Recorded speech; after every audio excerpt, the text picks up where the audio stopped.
Debt is not a burden. Prime Minister says the government will continue developing Sri Lanka despite the debt crisis. First at 9. This is Other Derana 24/7. Also tonight, former president calls treachery, accuses government of colluding against armed forces. Parliamentarian Vimal Weerawansa concludes his hunger strike, says he will continue his fight against injustice. Brexit woes. United Kingdom begins plans to replace all EU laws.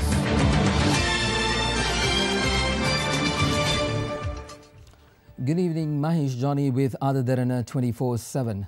The President's Media Division clarifies that Muslim religious places, villages and houses adjacent to the newly declared forest reserve around the Wilpathu Sanctuary will not be acceded to the government. In a statement, the President's Media Division denies claims made by misinformation campaigns.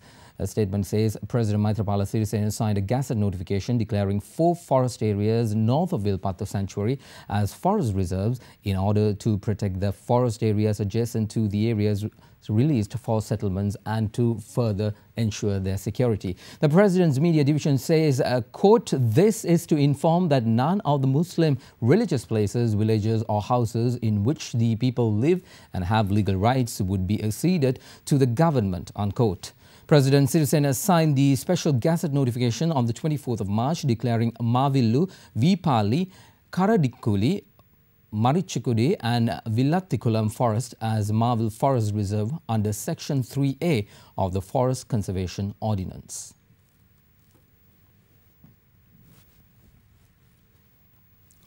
Prime Minister Ranil Wickremesinghe pledges that during its tenure, the government will relieve the country's debt burden for the benefit of future generations. The Premier made these statements remarks addressing an event at Godakavela today.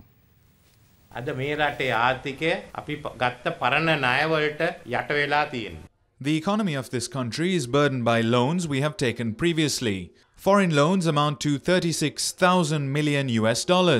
We will only be slaves if we were to drown ourselves in loans. However, we have now managed to steer the economy to manage the debt burden. A lot of money is spent on that, and the rest of the money is being spent on the development of the nation. We can't allocate as much money for development as we want. So, the President and I have to develop the country in a manner which brings in foreign investors. New employment opportunities will be created once the Hambantota port is handed over to a joint venture company between China and Sri Lanka. The young generation cannot begin their lives with a debt burden.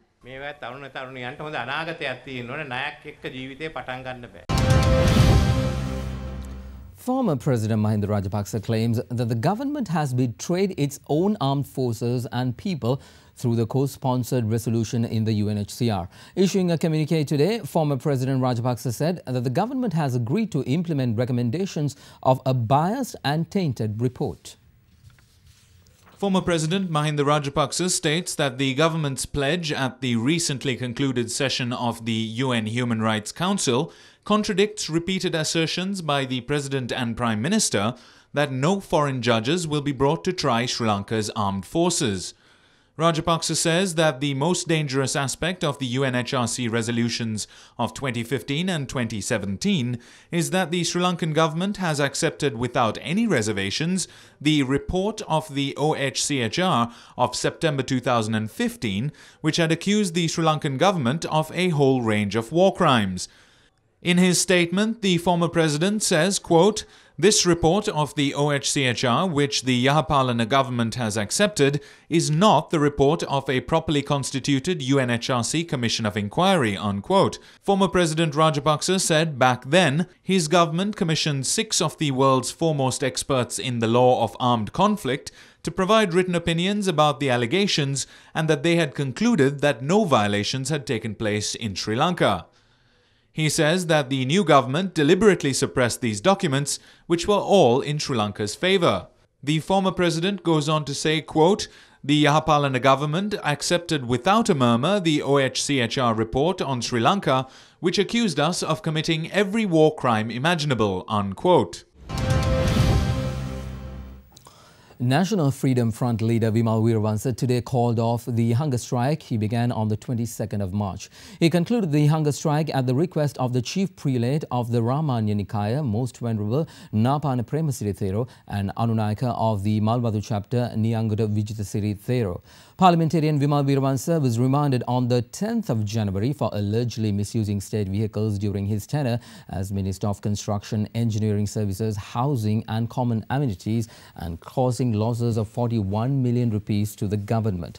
After he was refused bail for a second time, Weerawansa commenced a hunger strike on the 22nd of this month.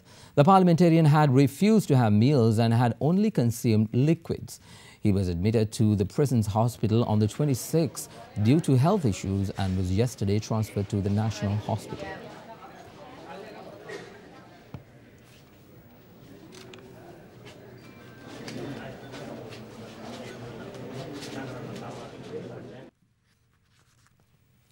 Convening a media briefing today, the Jathika Hela Urume claimed that the government has failed to fulfill its duties in the past 2 years. The performance and the progress report of the government in the last 2 years is not good. The fate of England's Prime Minister Cameron could be seen here as well. Even the Italian Prime Minister and the government had to go home after a referendum. The government's progress is measured through the measures they have taken to eliminate corruption and take action against perpetrators. What has happened to the Commission to investigate allegations of bribery or corruption? Its Director General went home and was replaced by another. But we do not see him working. Even the FCID is dysfunctional. It must be noted that in the last 2 years, the government has spent 26 million just to apprise the public of the country's debt burden.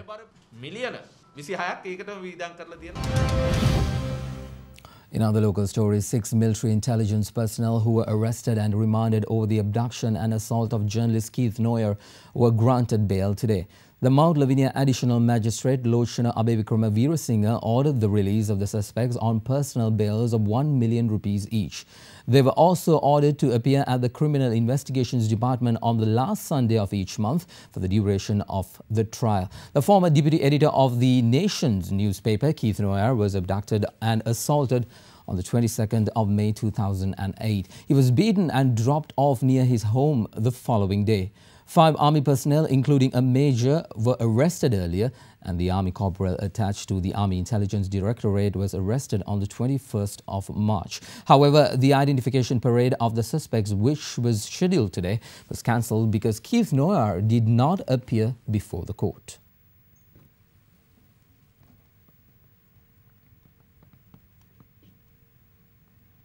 Let's take a short commercial break. More stories on the other side of this break. Stay with us.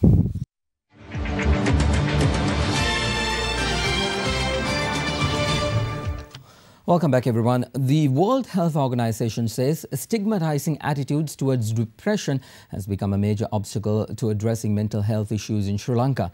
Convening a media briefing, the WHO country office said several awareness programs will be carried out in the country ahead of World Health Day, which falls on the 7th of April. Depression affects people of all ages, from all walks of life, in all countries.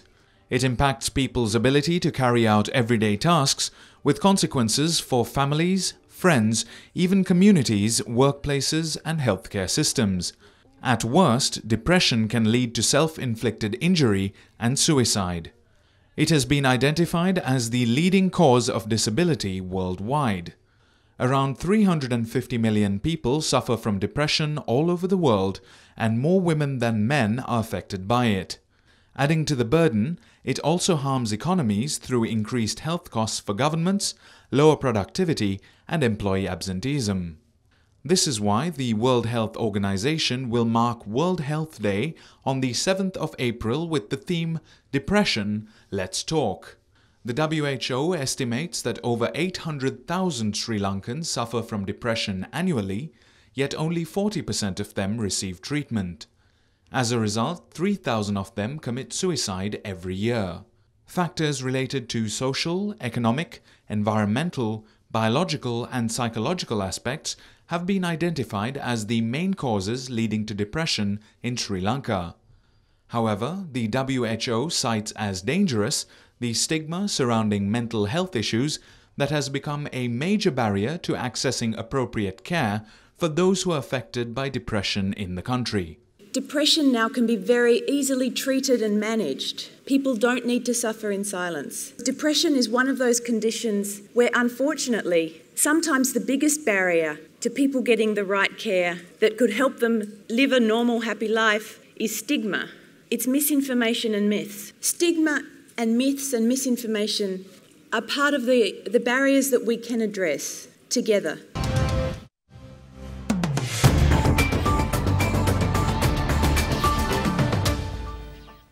On to business news now. Testifying before the Commission of Inquiry into the Treasury bond issue, Central Bank Assistant Governor Maithripala Ratnayaka revealed that he was shocked over the acceptance of bids over 10 times the offered value during the 27th of February 2015 bond auction. The Assistant Governor added that he had immediately taken up his concerns over the alarming matter with the tender board. Today too, former Governor of Central Bank Arjuna Mahendran was present in the audience during the Commission's sittings. The Presidential Commission of Inquiry investigating central bank bond issuances reconvened today, with Central Bank Assistant Governor Maithripala Ratnayaka appearing to testify for the first time. Representing the Attorney General's office, Senior Deputy Solicitor General Priyantha Nawana commenced proceedings by bringing the Commission's attention to the tender board meeting that took place on the 27th of February 2015. Responding to the questions raised by the Senior Deputy Solicitor General, Maithripala Ratnayaka revealed that he was shocked to see the new auction paper produced at the meeting just after the bond auction took place.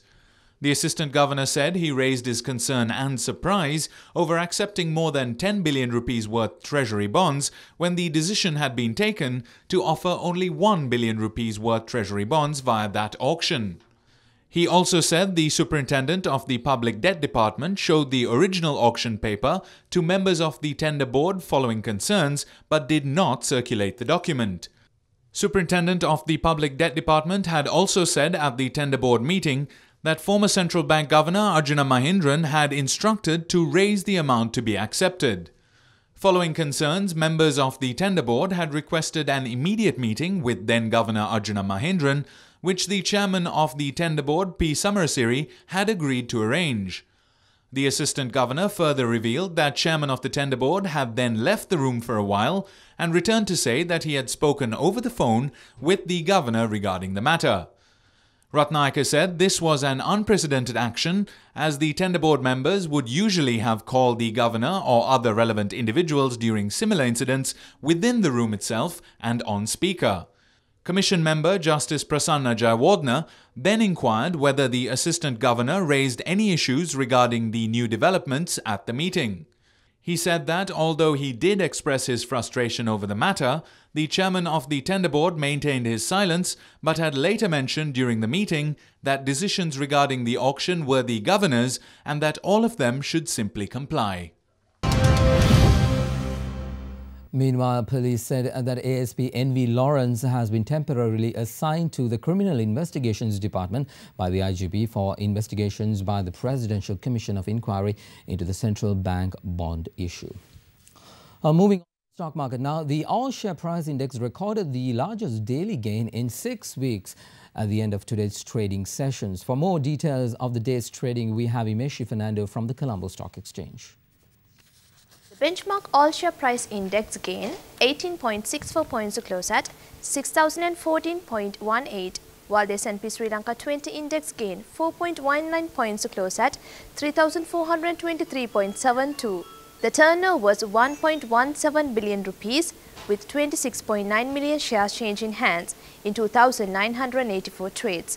Top 5 gainers of the day were PC Pharma, Print Care, Office Equipment, Royal Palms and Lucky Lanka. Today's foreign purchases were 1.04 billion rupees and foreign sales were 844.33 million rupees. There were 7 crossings today and the crossings turnover was 692.99 million rupees. In international markets, Japanese stocks were down slightly today with reaction to the formal announcement of Britain's intention to leave the European Union, muted on the Tokyo Bourse. Japan's Nikkei average opened at 19,150, down 0.35%, mostly tracking an overnight fall in the Dow Jones Industrial Average. In Hong Kong, the Hang Seng Index opened at 24,429 points, up from 0.15% from the previous trading day.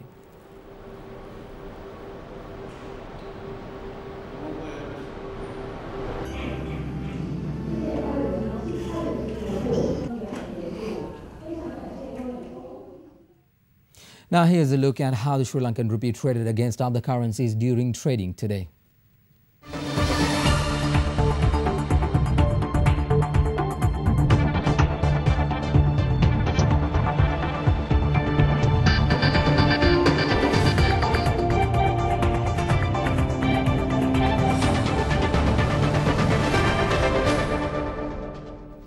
Before we move on to sports news, here's a bit of local news. 22 students were injured when a roof collapsed in Sri Malwatha Mahavidyalaya in Kandy. Meanwhile, Chief Minister of the Central Province, Sarath Ekanayake, said educational authorities will take responsibility for the incident. This incident took place in the primary section of the school at about 10 o'clock this morning.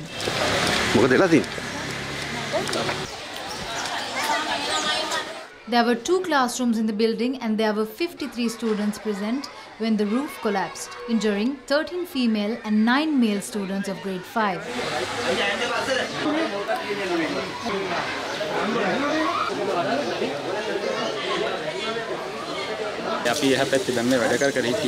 We were working upstairs. We heard a loud noise. The roof collapsed. We saved the children by taking them out. They were injured. Some of them were under beams. Parents of students rushed to the school upon hearing of this incident. We spoke to a parent whose child previously attended classes in the building. We asked them to repair it when our children were in grade 5. They did not listen to us then. Didn't they realize that it is dangerous?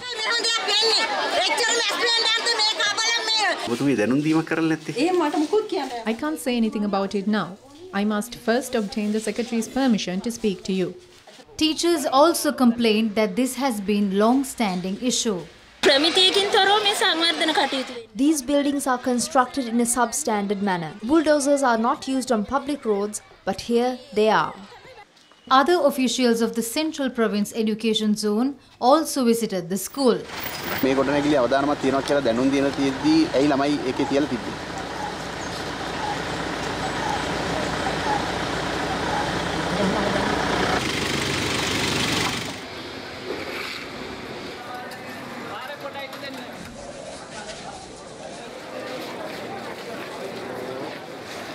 Chief Minister of the Central Province, Sarath Ekanayake, and Governor of the Central Province, Niluka Ekanayake, visited the injured children at the General Hospital of Kandy.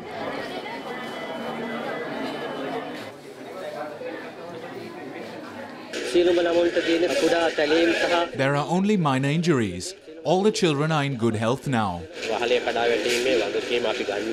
As educational authorities, we must take responsibility of this situation. We believe that it should have been repaired when necessary. 4 million rupees were allocated for this school in 2016. Unfortunately, we were not able to complete repairs at the right time. We are not blaming anyone. We hope to investigate this matter further and provide necessary requirements to the school.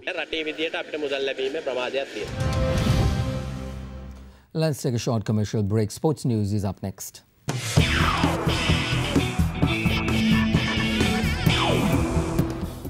On to sports news now. Pakistani fast bowler Mohammad Irfan has been suspended for a year and fined 1 million Pakistani rupees by the Pakistan Cricket Board.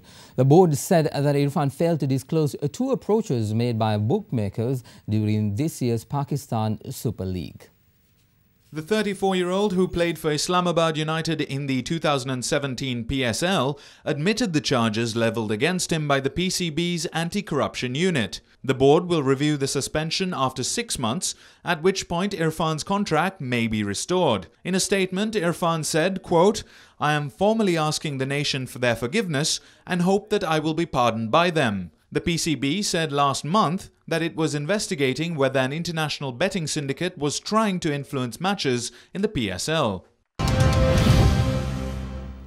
Well, Afghanistan has taken the lead in the Intercontinental Cup today with an innings victory against Ireland with a full day to spare as both teams battle for a possible test place.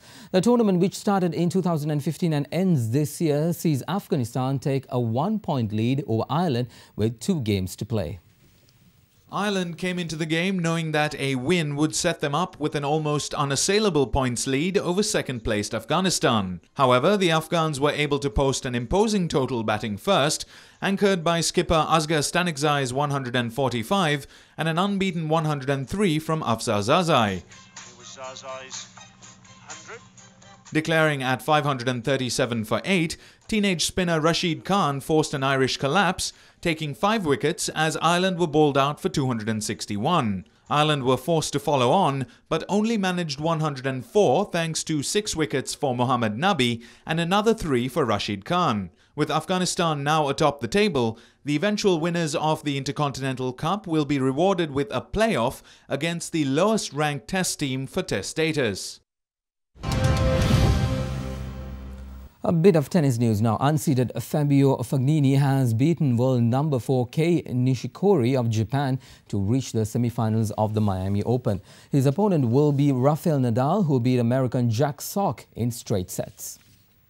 Ranked 40th in the world, Italian Fabio Fognini beat second seed Kei Nishikori 6-4, 6-2 in just 69 minutes yesterday, breaking the Japanese player's serve twice in each set.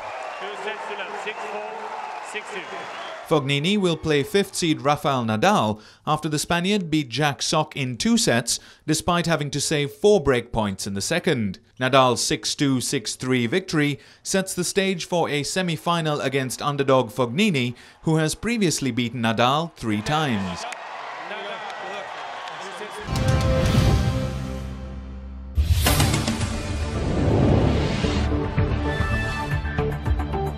Let's move on to international news now. A day after formally triggering Brexit, the foundation for British legislation to part from the European Union has been laid.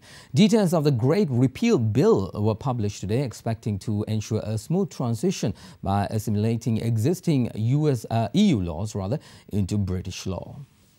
In a statement to members of the British Parliament, Brexit Secretary David Davis said that the Great Repeal Bill would provide clarity to businesses and customers when Britain leaves the EU and ensures that there is no sudden change to individual rights. The bill will repeal the European Communities Act, which maintains the supremacy of EU law over British law, ensure the UK leaves the jurisdiction of the European Court of Justice, and transpose existing EU law into British law. The bill is scheduled to come into action in March 2019, on the day the UK leaves the EU. The first daughter of the United States, Ivanka Trump, has said that she will assume official employment at the White House as an unpaid advisor to her father, US President Donald Trump. She accepted the official title of Assistant to the President after controversial erupted over her initial plans to serve in a more informal capacity. Ethics experts raised an outcry when it was revealed last week that Ivanka Trump would be given an office in the West Wing as well as security clearance to access classified information without her formally joining the administration. Critics called for Ivanka's role in the White House to be made official so that she could be bound by federal employee transparency regulations and ethical standards. In a statement, Trump said that she would accept the regulations. She has also taken steps to prevent possible conflicts of interest with her business affairs, delegating management of her fashion label to the company's president and stepping down from her role in the Trump organization. At least 17 people were killed and over 60 were injured in a suicide explosion in Baghdad last night. Officials say that a suicide truck bomber detonated an oil tanker laden with explosives at a security checkpoint in the south of the Iraqi capital. 3 policemen are reported to be among the dead, while the rest were civilians. A site intelligence group which monitors extremist network reports that the so-called Islamic State has claimed responsibility for the attack.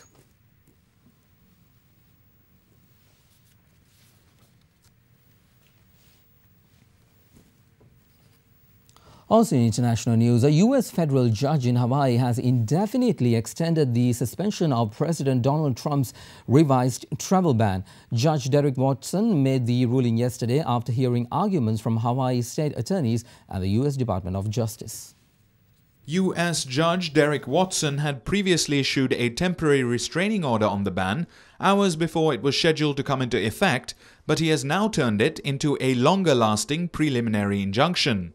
Accordingly, Trump will not be allowed to enforce the travel ban while it is being contested unless a higher court changes the ruling or the lawsuit against the ban is otherwise resolved. An appeal against the suspension is expected to go to the 9th U.S. Circuit Court of Appeals, which had upheld the halting of the president's first travel ban.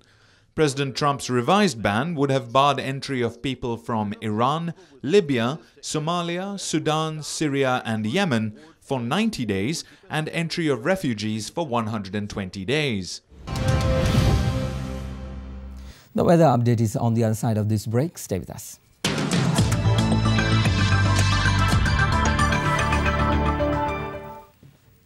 On to weather now. Showers or thundershowers will occur in the western Sabaragamuwa, central, northwestern, Uwa, north central and southern provinces in the late afternoon. There may be a temporary localized strong winds during thundershowers as well. All the general public is advised to take adequate precautions to minimize damages caused by lightning activities.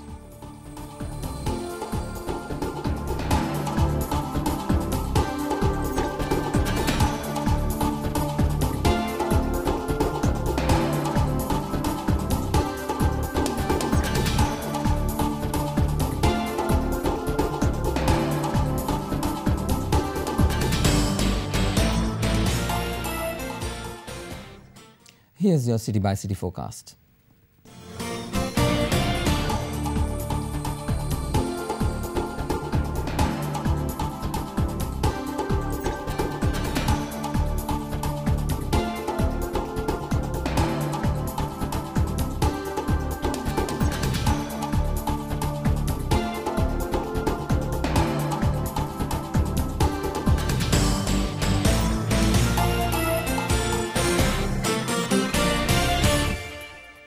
Well, that is a part of your world tonight right here on Other Derana 24/7. For the latest in local, international, business, sports, weather or entertainment news, do log on to www.otherderana.lk. You can also like us on Facebook or follow us on Twitter at Other Derana. And before we go, we'd like to take you to the famous Madhu River in Ambalanguda, the shallow water body in southwest Sri Lanka, which is blessed with a high ecological, biological and aesthetic significance. Other Derana News at 9 will return tomorrow at the same time. Thank you for joining us today. Have a good night.